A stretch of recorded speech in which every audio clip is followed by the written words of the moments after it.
বাবা নেই, এই সত্যটা আমি জানি।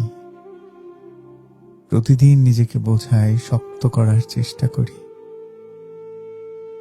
কিন্তু বাস্তবতা হলো এই সত্যটা আজও আমি পুরোপুরি মেনে নিতে পারিনি। আজও মানুষের ভিড়ের মাঝে হঠাৎ দাঁড়িয়ে থমকে যাই, বুকের ভেতরটা ভারী হয়ে আসে।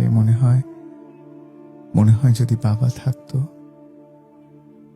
একটু ডাক দিলে যদি ফিরে তাকাতো, একটা হাত যদি নিঃশব্দে মাথার উপর রাখতো, তাহলে হয়তো জীবনের কষ্টগুলো এত একা একা সইতে হতো না।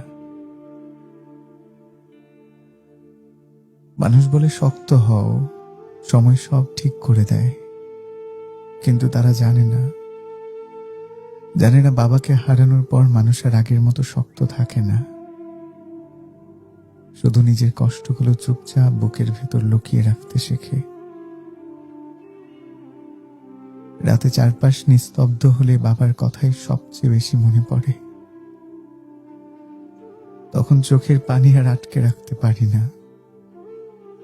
নিঃশব্দে কাঁদি। আর সকালে আবার সব ঠিক আছে অভিনয় করি। এই অভিনয়টা এখন আমার জীবনের সবচেয়ে কঠিন দায়িত্ব। বাবাহীন জীবনে এই অভিনয়টা এখন আমার জীবনের সবচেয়ে কঠিন দায়িত্ব।